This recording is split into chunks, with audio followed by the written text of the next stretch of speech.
کسی زمانے میں سیارہ ڈائجسٹ کے اندر تقسیم ہند کی قبر کی کہانی چھپی تھی کہ قبر کھودتے کھودتے ساتھ والی قبر کھل گئی، تو لوگوں نے دیکھا کہ کفن بھی میلا نہیں ہوا۔ شوق اور جستجو کی چنگاریاں مزید روشن ہوئیں اور ایک اینٹ گری تھی تو دوسری اینٹ خود نکال دی، تو دیکھا کہ اندر تازہ گلاب کھلے ہوئے ہیں۔ خیر قبر کو بند کیا اور جستجو پیدا ہوئی کہ ہم دیکھیں یہ شخص تھا کون اور اس کی نیکی معلوم کریں تاکہ ہم بھی اس صالحیت کے ماحول میں اپنے آپ کو ڈھال کر کے یہ سعادت پا سکیں۔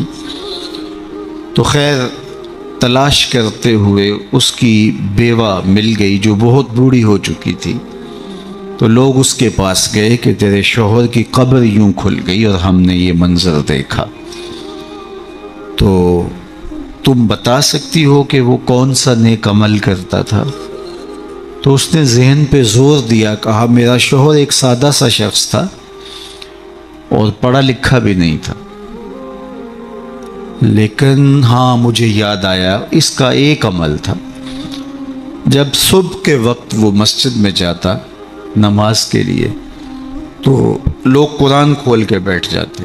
ایک زمانہ تھا لوگ فجر کے بعد قرآن مجید کی تلاوت کیا کرتے تھے، اور گھروں میں بھی صبح کے وقت قرآن ضرور کھلتا تھا۔ اللہ وہ دور دوبارہ پلٹ کے لے آئے ہمارے لیے، اور نوجوانان امت قرآن کا چہرہ دیکھیں فیس بک کی بجائے۔ تو وہ ایک زمانہ تھا، تو جب سارے لوگ قرآن کھول کے بیٹھ جاتے تو اسے بڑی تکلیف ہوتی کہ کاش میں بھی قرآن پڑھا ہوتا، تو یہ بوجھل قدموں سے گھر پلٹتا اور طاق پہ رکھے ہوئے قرآن مجید کے نسخے کو اتارتا، کھولتا، چومتا، پڑھنا تو آتا نہیں تھا، تو ایک ایک سطر پہ انگلی پھیرتا اور کہتا مالک مجھے پتہ نہیں کیا لکھا ہے، جو لکھا ہے حق لکھا ہے۔ پھر دوسری سطر پہ انگلی رکھتا اور کہتا مالک یہ بھی سچ لکھا ہے۔ پھر تیسری سطر پہ انگلی لے آتا، کہتا مالک یہ بھی سچ لکھا ہے۔ تو اس طرح انگلی پھیرتا چلا جاتا اور یہ کہتا چلا جاتا مالک یہ بھی سچ ہے، یہ بھی سچ ہے، یہ بھی سچ ہے، یہ بھی سچ ہے۔ تو شاید اس کی قبر میں جو چراغاں ہوا ہے، اس کی قبر میں خوشبو پھیلی ہے، گلابوں کا موسم تم نے دیکھا ہے، تو قرآن سے محبت کی اس کے سبب ہوا ہے۔ یار جو قرآن مجید کو پڑھنا بھی نہ جانتا ہو، اس کی زیارت کر کے اس اذعان اور یقین کے ساتھ انگلی رکھ کے کہے کہ یہ اللہ کا سچا کلام ہے، تو اس کی قبر میں خوشبوئیں پھیل جاتی ہیں، اور جس نے ساری زندگی قرآن کی خدمت کی ہو اللہ اس کو کتنی رحمتوں سے نوازے گا اور کتنی کرم نوازیاں اللہ اس کا مقسوم کرے گا۔ ابھی حضرت کی عمر کے حوالے سے بات ہو رہی تھی، تو مجھے امام ابو نعیم الاصفہانی سے ایک روایت جو انہوں نے حلیہ میں بیان کی کہ جو شخص 70 سال کی عمر میں انتقال کرتا ہے اللہ اس کے بڑھاپے کا حیا کرتے بغیر حساب کے جنت عطا کرتا ہے، اور جو 80 سال کی عمر میں انتقال کرتا ہے اللہ اسے حق شفاعت بھی عطا کرتا ہے، اپنے خاندان کے کتنے لوگوں کی سفارش کر کے انہیں جنت میں لے جائے گا۔ اس لیے ہمارے دین میں بوڑھوں کی عمر کی کثرت کی وجہ سے تکریم کرنے کی تلقین کی گئی ہے، اور ہمارے صوفیہ فرماتے ہیں کہ بڑے کی تعظیم اس لیے کرو کہ اس کی نیکیاں زیادہ ہیں، اور چھوٹے کو اس نظر سے دیکھو کہ اس کے گناہ کم ہیں۔ جب ہم یہ دیکھنا شروع کر دیں گے اور اس طرح سے سوچنا شروع کر دیں گے تو پھر ہمیں کسی شخص میں پاپ اور عیب دکھائی نہیں دیں گے۔ ہمارا مطمع نظر، ہمارا انداز نگاہ یہ ہے کہ ہم دوسروں کی طرف عیب کی نسبت کرتے ہیں اور سمجھتے ہیں کہ ہم دودھ کے دھلے ہوئے ہیں، جبکہ کسی کی طرف انگلی اٹھانے سے قبل یہ سوچنا چاہیے کہ باقی ساری انگلیاں اپنی طرف اٹھ رہی ہیں، تو اپنے آپ کو ستھرا بتانے کی بجائے لوگوں کو اس نظر سے دیکھو کہ وہ پاک ہیں۔ اور اللہ تعالیٰ نے بالخصوص جو میں نے عرض کیا، یہ بات ضمناً آ گئی کہ بڑھاپے کا حیا کیا ہے۔ حضرت بایزید بسطامی کی 72 سال کی عمر میں ان کا وصال ہوا، تو جب قبر میں گئے تو بعد میں کسی کو خواب میں ملے تو اس نے کہا کہ سناؤ کیا ماجرا ہوا؟ کہا میرے مالک نے مجھے جب حاضر ہوا تو کہا اے بوڑھے بتا میرے پاس کیا لے کر آیا ہے؟ تو میں نے کہا مالک، بادشاہوں کی چوکھٹ پہ جب فقیر آئیں تو شہنشاہ یہ تو نہیں پوچھا کرتے کیا لے کر آئے ہو، فقیروں کو تو یہی پوچھا جاتا ہے کیا لینے آئے ہو، میں تیری رحمت کا سوالی بن کے آیا ہوں۔ اللہ نے بغیر حساب کے میری مغفرت فرما، میری بخشش فرما دی۔ اور جنہوں نے اپنی زندگیاں راہ دین پہ گزاری ہوں، حضرت سیدنا عمر رضی اللہ تعالیٰ عنہ فرماتے ہیں کہ آقا کریم علیہ السلام نے ارشاد فرمایا کہ جس شخص کے مرنے کے بعد 4 لوگوں نے اس کی اچھائی کی گواہی دے دی وہ جنتی ہے۔ 4 لوگوں نے کہا یہ بہت اچھا شخص تھا۔ تو حضرت عمر کہتے ہیں میں نے عرض کی یا رسول اللہ صلی اللہ علیہ وسلم، اگر کسی کے پاس 4 گواہ نہ ہوں، 3 گواہ ہوں، تو آقا کریم نے فرمایا وہ بھی جنتی ہے۔ حضرت عمر فرماتے ہیں کہ میں نے عرض کی یا رسول اللہ صلی اللہ علیہ وسلم، اگر کسی کے پاس 3 گواہ بھی نہ ہو، 2 گواہ ہوں، تو آقا کریم نے اس کے لیے بھی یہی بشارت دی۔ حضرت عمر فرمایا کرتے تھے ایک کے بارے میں نے پوچھا نہیں، حضور نے بتایا نہیں، تو جس کو 2 گواہ بھی مل گئے اچھائی کے کہ وہ صالح تھا، وہ نیک تھا، تو اس کے لیے جنت کے در کو شادر ہیں۔ اور جس کی نیکی کی، جس کے تقوی کی، جس کی خدمت قرآن کی زمانہ گواہی دے، تو بتاؤ اللہ کتنی ناز برداریاں کرے گا۔ جانا تو سب نہیں ہے، یہاں کسی نے بیٹھ نہیں رہنا، 100 سال بھی جئیں گے تو یہاں سے رخصت ہونا پڑے گا۔ کج کلاہوں نے بھی، شہنشاہوں نے بھی یہاں سے رخصت ہونا ہے۔ جن کا طوطی بولتا ہے، جن کے نقارے بجتے ہیں، وہ بھی یہاں نہیں بیٹھ رہیں گے۔ موت ہے ہنگامہ آرا کلزم خاموش میں، ڈوب جاتے ہیں سفینے موج کی آغوش میں۔ یہاں بڑے بڑے پہلوان، بڑے بڑے کج کلا اور شہنشاہ باقی نہ رہے۔ کسی نے دیکھا مقدونیہ میں ایک بوڑھی عورت ایک قبر پہ بیٹھی ہے، تو کہا کہ یہاں کیا کر رہی ہو؟ کہا یہاں میرا بیٹا سکندر دفن ہے۔ اس نے کہا کہ بڑھیا یہاں کئی سکندر آئے اور چلے گئے، تو یہ دنیا یہاں کسی نے نہیں بیٹھ رہنا، سب نے چلے جانا ہے، لیکن جانے کے انداز بھی نرالے ہوتے ہیں۔ ایک وہ ہوتے ہیں کہ جب جاتے ہیں تو لوگ کہتے ہیں خاص کام جہاں پاک جان چھوٹی، اور بہت بات لوگ کریں گے اور مروتاً کچھ کہیں گے بھی، تو بعض کہتے ہیں جی ساڑھے نال تے چنگائی سی، مطلب کیا ہے کہ وہ اچھا آدمی نہیں تھا، جیسے میرے ساتھ اس نے زیادتی نہیں کی، ہمارے ساتھ تو اچھا ہی تھا۔ تو وہ کیسا شخص ہے کہ جس کے بارے میں اچھائی کے لفظ بولنے کے لیے بھی لفظوں کو تراشنا پڑے کہ لوگ کہیں کہ یہ غلط بیانی کر رہا ہے، اور وہ کتنا خوش نصیب ہے کہ جس کی تعریف کرتے ہوئے بے جھجک لفظ بولنے سے جو ہے وہ انسان شرمندگی محسوس نہ کرے کہ اس کی زندگی اس طہارت میں، اس پاکیزگی میں، اس عفت میں بسر ہوئی کہ اس نے ساری زندگی راہ خدا میں زندگی گزار دی۔ تو جاتے سبھی ہیں، لیکن کسی کا جانا سرخروئی کا جانا ہوتا ہے۔ موت کسی کے لیے بھیانک خواب ہوتا ہے اور کسی کے لیے یہ خوشگوار اور خوبصورت انداز ہوتا ہے، وصل حبیب کا ذریعہ ہوتا ہے۔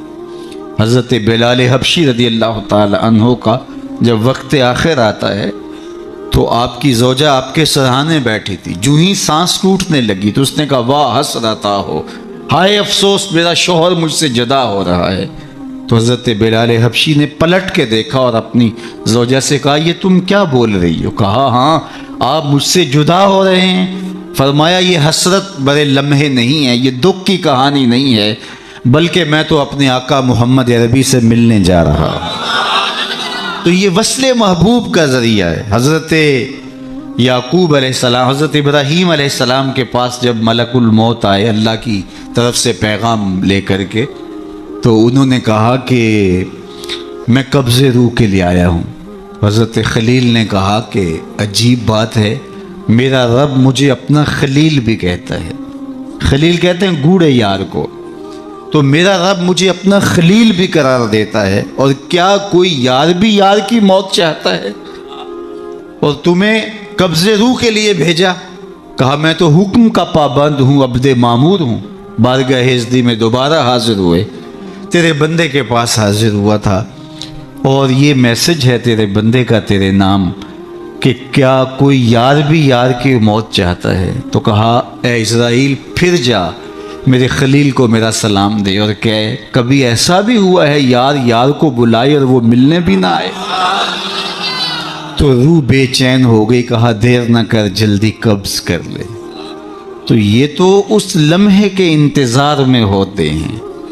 موت میں فرق ہوتا ہے۔ رومی نے بڑی خوبصورت مثال سے دونوں اموات کا ذکر کیا ہے۔ اس شخص کی کہانی جو اس دنیا میں عیش و عشرت کر کے آخرت کو بھول جاتا ہے، اور اس شخص کی کہانی جس کا مطمع نظر آخرت ہوتی ہے اور وہ اس دنیا کو آخرت کے لیے گزارتا ہے، چونکہ یہ آخرت کی کھیتی ہے۔ یہ بوائی کا موسم ہے، آخرت کٹائی کا موسم ہے۔ بوائی کی موسم میں جو کسان مٹی سے مٹی ہو جاتا ہے، سحری کے وقت اٹھتا ہے، کھیتوں میں ہل جوتتا ہے، جڑی بوٹیاں تلف کرتا ہے، بیج ڈالتا ہے، سہاگا دیتا ہے، پانی ڈالتا ہے، تو کٹائی کے موسم میں فصل بھی وہی اٹھاتا ہے۔ اور جو بوائی کے موسم میں کلف لگے لباس پہن کے گھومتا ہے، آوارگی کرتا ہے، سحری کے وقت اٹھ نہیں پاتا، کھیتوں کو جاتا نہیں، جڑی بوٹیاں تلف نہیں کرتا، تو کٹائی کے موسم کے اندر اس کے ہاتھ کچھ نہیں آتا۔ یہ مزرع الاخرہ ہے، یہ بوائی کا موسم ہے، آخرت کٹائی کا موسم ہے۔ تو جس نے اس زندگی کو آخرت کے لیے گزارا اور دیکھا کہ میں اس دنیا پہ آیا کیوں ہوں، مقصد زندگی کیا تھا، مقصود زیست کیا تھا، کیوں اس دنیا میں آیا ہوں، تو وہی سرخرو اور کامیاب ہے۔ رومی کا انداز تمثیل کا ہے، اور وہ سادہ لفظوں میں بات کرتے ہیں، روح تک اتر جاتی ہے، اور یہ ان کو اللہ نے ملکہ عطا کیا ہے۔ اور یہی کمال ہوتا ہے، یہ نہیں ہے کہ 3 گھنٹے کی تقریر ہو اور نتیجہ کچھ بھی نہ نکلے۔ بات یہ ہے کہ آپ بات کریں لیکن بات روح میں کھبتی چلی جائے، لہو خورشید کا ٹپ کے اگر ذرے کا جگر چیرے۔ تو حضرت رومی کو یہ فن آتا ہے، وہ سوز و ساز کی کائنات کا بادشاہ، اور وہ تمثیل سے بہت ادق اور دقیق مسائل سمجھانے کا فن جاننے والا، اس بہت بڑی حقیقت کو ایک مثال سے سمجھاتے ہیں۔ کہتے ہیں دیار مصر میں کوئی علاقہ تھا، اور جہاں کا سیاسی نظم یہ تھا کہ وہ سال کی آخری تاریخ کو اپنے بادشاہ کو کسی جنگل میں پھینک دیتے اور پہلی تاریخ کو ساحل پہ آ جاتے۔ سب سے پہلے ان کے ساحل پہ جو شخص آتا اس کو اپنا بادشاہ مان لیتے۔ کہیں جمہوری طریقہ ہوتا ہے، کہیں صدارتی نظم ہوتا ہے، ان کا نظام یہ تھا، رکھا تھا۔ اور جو بھی تخت نشین ہوتا وہ بھول جاتا کہ میرے ساتھ کیا ہونے والا ہے، اس کو پہلے دن بتا دیتے کہ 1 سال کے لیے تو تخت نشین رہے گا، اور اس کے بعد تجھے اس جنگل میں پھینک آئیں گے جو جزیرے کے دوسری سمت ہے، اور اس میں موذی جانوروں کا رین بسیرا ہے، اور تھوہر اور کانٹے دار درخت ہیں۔ لیکن وہ بھول جاتا وہ تخت کی لذتیں اور اس کا سرور اور اس کا نشہ ہی ایسا ہوتا، اسے یاد ہی نہ رہتا کہ سال کے بعد میرے ساتھ کیا ہونے والا ہے۔ اور جو ہی سال کی آخری تاریخ ہوتی، زنجیروں میں جکڑ کے ادھر پھینکتے، پھر روتا ہے مجھے تم کہاں لے جا رہے ہو۔ ایک مرتبہ وہ اپنا پرانا بادشاہ پھینک کر کے نیا بادشاہ لینے ساحل پہ آئے، تو جو شخص سب سے پہلے ساحل پہ اترا وہ تاجر شخص تھا۔ اس کے گلے میں پھولوں کے ہار ڈالے، گارڈ آف آنر پیش کیا۔ اس نے کہا یہ کیا ہے میرے لیے؟ کہا کہ یہ ہمارا دستور ہے، ہم سال کی پہلی تاریخ کو یہاں سے حکمران لیتے ہیں اور آخری تاریخ کو دوسری جانب پھینک آتے ہیں۔ اس نے کہا اتنا بھیانک انجام ہے تو میں تمہارا بادشاہ بننے کے لیے تیار نہیں۔ اس نے کہا تو چاہے نہ چاہے باندھ کے بھی تخت پہ بٹھانا پڑا، یہ ہمارا ضابطہ ہے۔ عجیب کہانی۔ اس نے کہا میں تو تاجرانہ غرض سے آیا ہوں، میں تو کوئی امور سلطنت اور سیاست سے آگاہ ہی نہیں ہوں۔ اس نے کہا ہمارے بندے لگے قوانین ہیں، اس کے ساتھ آپ نے کام کرنا ہوگا، اور اس نے کہا ہر صورت میں جو ہے وہ تجھے یہ کرنا پڑے گا۔ پھنس گیا۔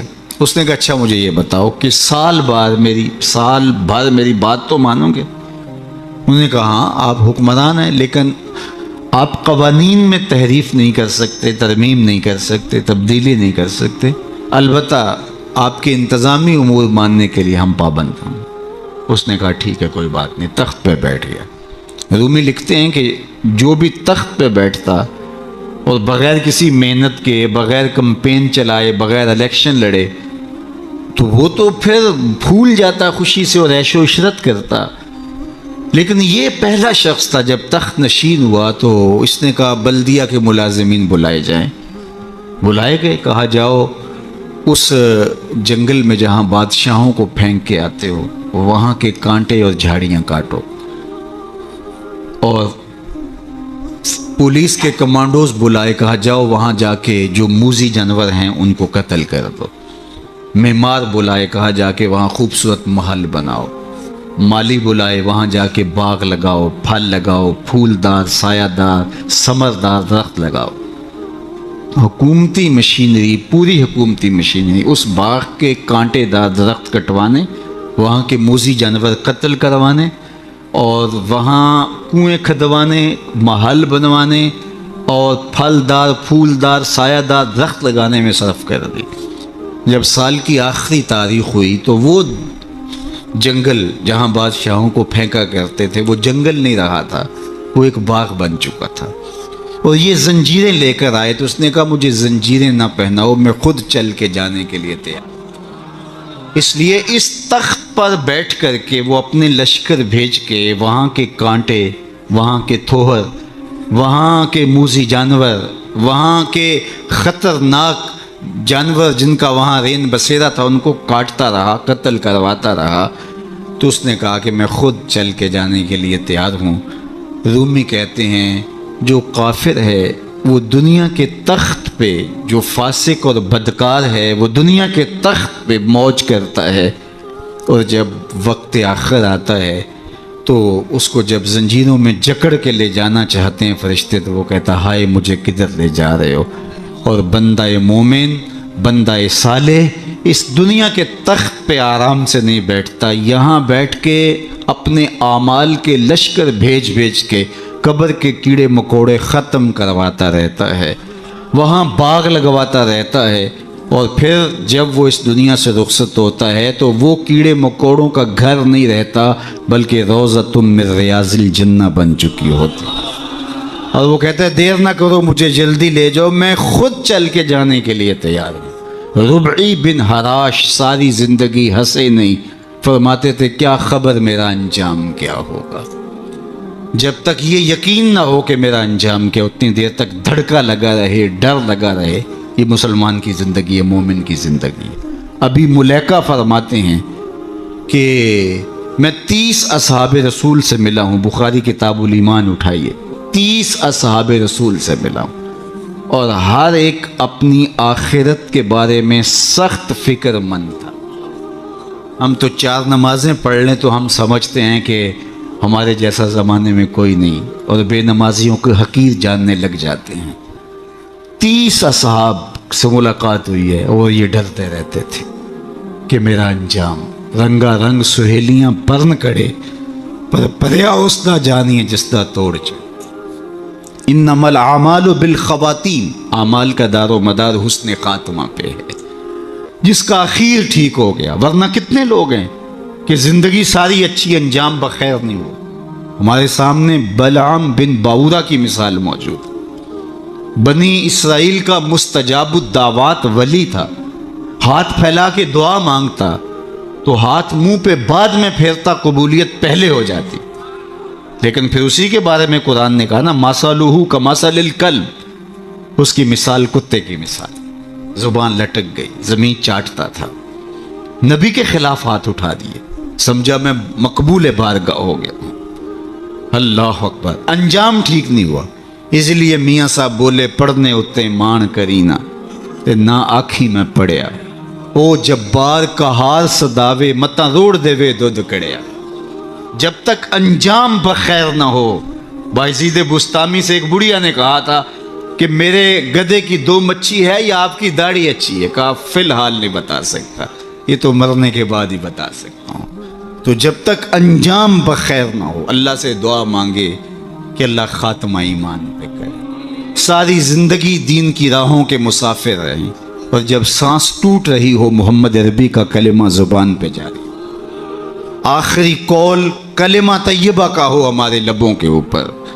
روبی بن حراش ساری زندگی مسکرائے نہیں، فرماتے تھے کیا خبر انجام کیا ہوگا. اللہ اکبر. خیر وقت آخر تو آنا ہی تھا. تو جب آخری وقت آیا تو ان کے بھائی ربیع بن حراش نے کہا جاؤ، غسال کو بلا کے کہا میرے بھائی کو غسل دو. تو وہ غسل دینے داخل ہوا تو فوراً باہر آ گیا. اتنی جلدی؟ کہا یار تیرا بھائی بڑا عجیب ہے. کہا ہوا کیا؟ کہا نحنو نغتسلہ وہو یتبسم، ہم اسے غسل دیتے ہیں اور یہ آگے سے مسکرا رہا. اقبال نے کہا تھا نا نشان مرد مومن باتو گوئم چوں مرگ آئے تبسم بر لب اوست. تجھے اللہ کے بندے کی نشانی بتاؤں. جب موت آتی ہے تو اس کی پیشانی پہ ندامت کا پسینہ نہیں ہوتا، اس کے لبوں پہ کامیابی کی مسکراہٹ پھیل جاتی. کہا یا تیرا بھائی بڑا عجیب ہے. نحنو نغتسلہ وہو یتبسم، ہم اسے غسل دیتے ہیں وہ آگے سے مسکراتا ہے. کہا میرے بھائی نے قسم کی تھی جب تک اچھا انجام نہیں دیکھوں گا نہیں مسکراؤں گا. پورے شہر میں شور مچ گیا، ایک بندہ مرنے کے بعد مسکرایا ہے. بعض لوگ تو بہت خوش ہوئے، بعض نے کہا یہ گھڑی ہوئی کہانیاں ہیں، یہ مریدین کا اعتقاد ہے، ان کا حسن اعتقاد ہے. کیسے ہو سکتا ہے مرنے کے بعد مسکرائے؟ ایک بہت بڑا ہجوم جمع ہو گیا حضرت کی زیارت کے لیے.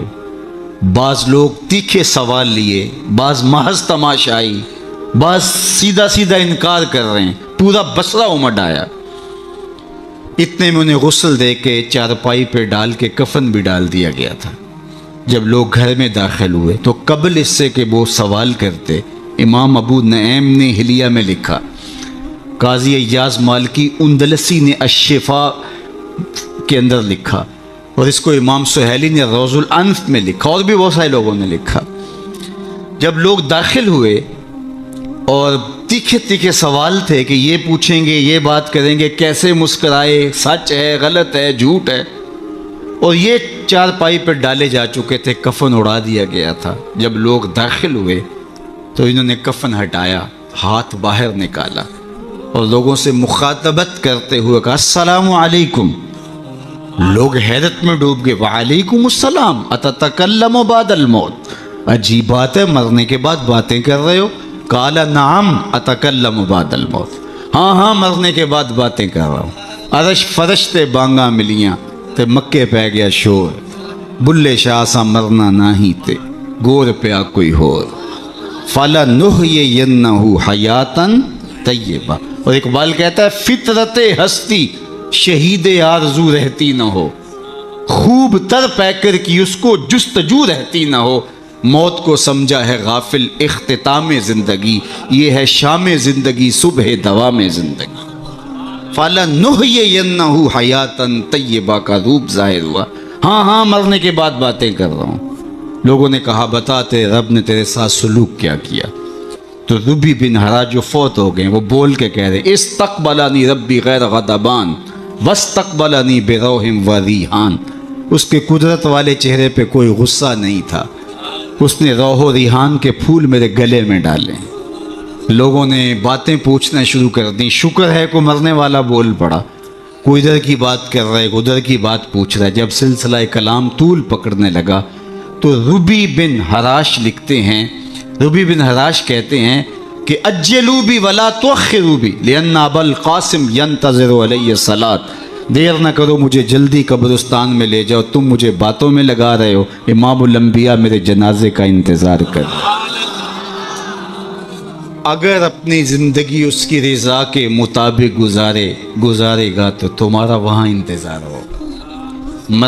مرنے کا فرق ہے، ہر کوئی مرتا ہے، لیکن یہ مرنا جو یاد الہی میں اپنے آپ کو ڈبو دے، اور مرنے سے قبل جو مر جائے، موتو قبل ان تموتو، صوفیہ تو یہی کہتے ہیں نا کہ مرنے سے قبل مر جاؤ، تو جب مرنے سے ہی قبل مر جائے تو الجبرے کا قاعدہ ہے نا کہ نفی جب نفی سے ضرب کھاتی ہے تو جمع کی صورت میں جواب آتا ہے۔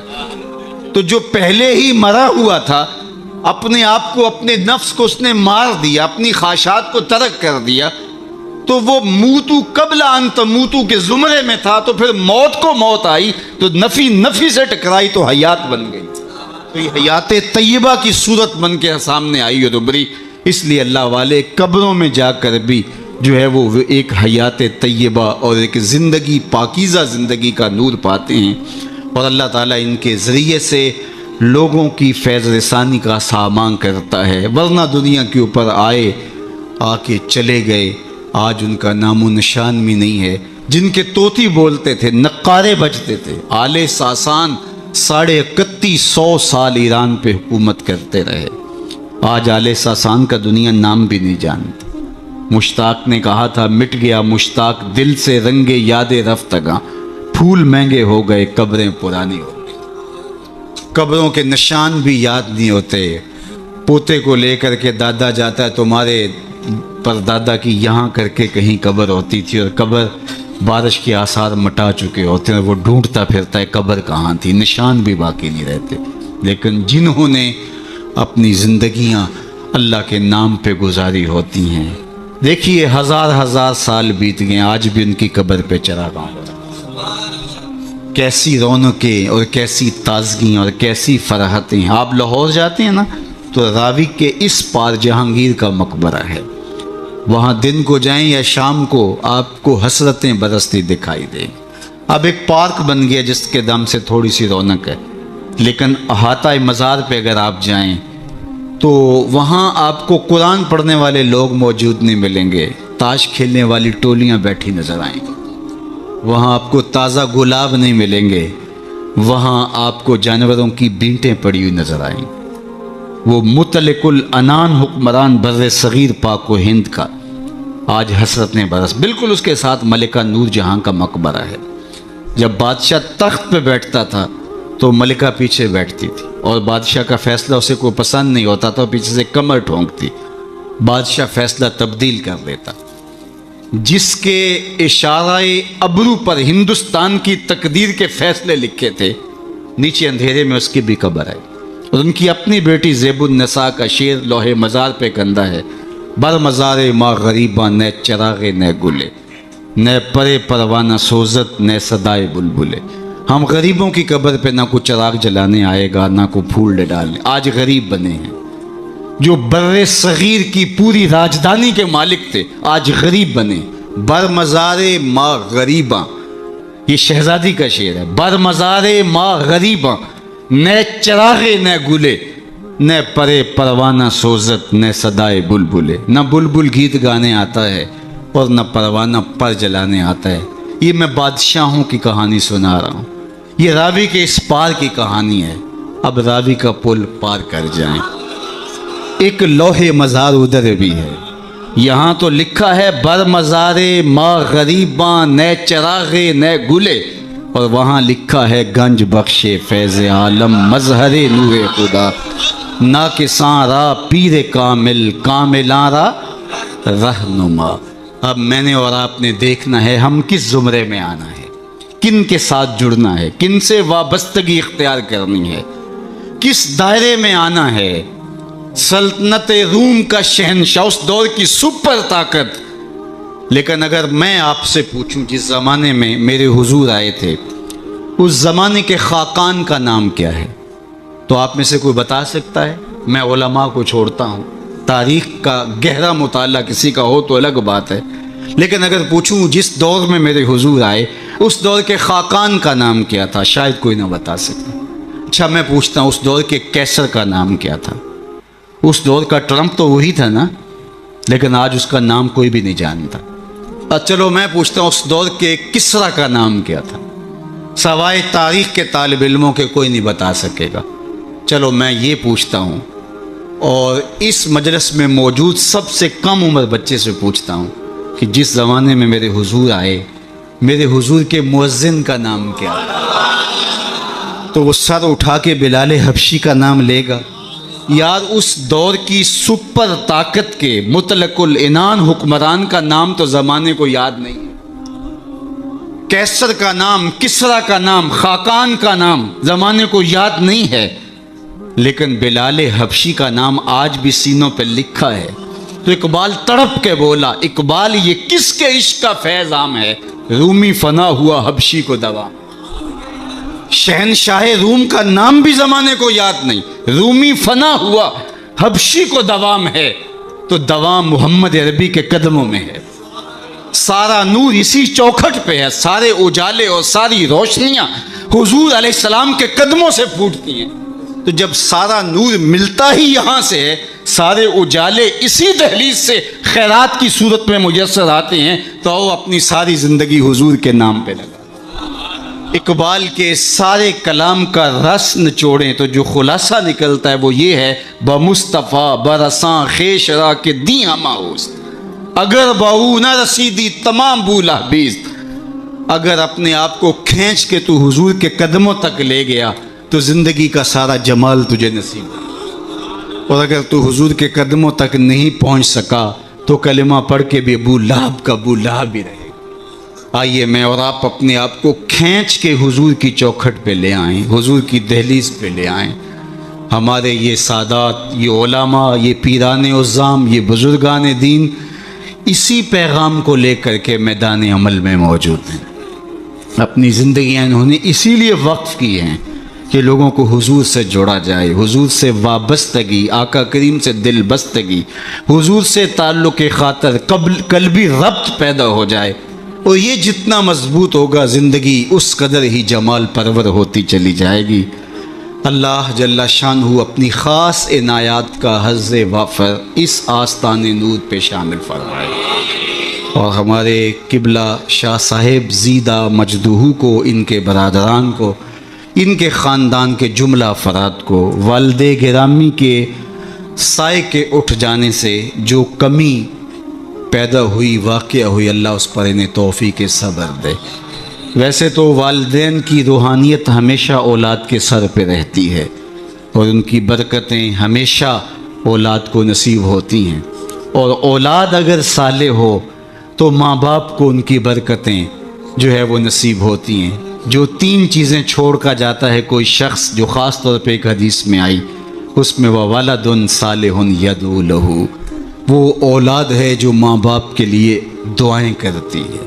تو مجھے بتاؤ وہ والد کتنا خوش نصیب ہے جو اس مسجد کے قرب میں لیٹا ہوا ہے، کہ جن کی اولاد اور ان کے ماننے والے ان کے لیے دعاؤں کے سلسلے کو کبھی رکنے نہیں دیتے، اور کس قدر ان کے لیے محبتوں کی خوشبو اور پیار کی مہک ہے جو پھیلتی رہے گی، اور ان کی قبر میں ان کے اپنے جو ہے وہ لے جائے ہوئے اعمال اور قرآن کی محبت اور حضور سے نسبی نسبت وہ ان کے لیے کافی ہے۔ لیکن یہ اولاد کی طرف سے تحفہ روزانہ پھولوں کی شکل میں، گجروں کی صورت میں اور دعاؤں کی شکل میں جو ان کو پہنچتا رہے گا، تو وہ کتنے آسودہ ہوں گے، کتنے خوش ہوں گے، اور برزخ کے جہان کے اندر جو ہے وہ اپنے دوسرے لوگوں کو کس طرح فخر سے کہہ رہے ہوں گے کہ یہ آج تحفہ میری اولاد نے مجھے بھیجا، یہ صبح کو بھی بھیجا تھا، دوپہر کو بھی بھیجا ہے، شام کو بھی بھیجیں گے، اور وہ وہاں بانٹتے رہیں گے اور نور و نکھت پھیلاتے رہیں گے۔ اس طرح اپنی اولادوں کو نیکی کی اور صالحیت کی راہوں پہ لگاؤ کہ مرنے کے بعد تمہاری قبر میں بھی چراغ ہوں، ورنہ ایسا نہ ہو کہ تمہاری اولاد تمہارا جنازہ بھی نہ پڑھ سکے۔ میں کتنے لوگوں کو جانتا ہوں جن کی اولاد نے اپنے ماں باپ کا جنازہ نہیں پڑھا۔ آپ کہیں گے یہ بہت بد قسمتی ہے، ہم نے تو نہیں سنا۔ ایسے لوگوں کو آپ بھی جانتے ہیں، یہ وہ لوگ ہیں جنہیں جنازہ آتا نہیں ہے، اور ساری زندگی لوگوں کے جنازوں میں رسماً کھڑے ہوتے ہیں، پھر ایک دن وہ رسم اپنے باپ اور اپنی ماں اپنے بھائی، اپنی بیوی، اپنے بچوں کے لیے بھی ادا کرنا پڑتی ہے۔ اور مجھے بتاؤ وہ شخص کتنا بدبخت ہوگا کہ جو اپنے باپ یا اپنی ماں کے جنازے پہ کھڑا ہو جنازہ نہیں پڑھ پاتا، رسماً کھڑا ہے دکھلاوے کے لیے، اور وہ کتنا خوش نصیب باپ ہے جس کا جنازہ اس کا بیٹا پڑھا رہا ہے، جس کے لیے اس کا بیٹا دعائیں کر رہا ہے، اور اس کا بیٹا اس کے لیے سحری کے وقت اٹھ کے آنسو بہا کے مغفرت و بخشش اور غفران کی التجائیں اللہ کی بارگاہ میں پیش کر رہا ہے۔ تو اپنی اولادوں کو صالحیت کے سائے میں لاؤ، نیک لوگوں کی صحبت میں رکھو، پاک لوگوں کے پاس بیٹھنا اٹھنا سکھاؤ، ان کو دین کی تعلیم دلواؤ اور ان کو اچھے کردار کا حامل بناؤ، تاکہ قبر میں بھی چراغاں رہے اور دنیا کے اندر بھی سکھ اور قرار اور تسکین نصیب ہو۔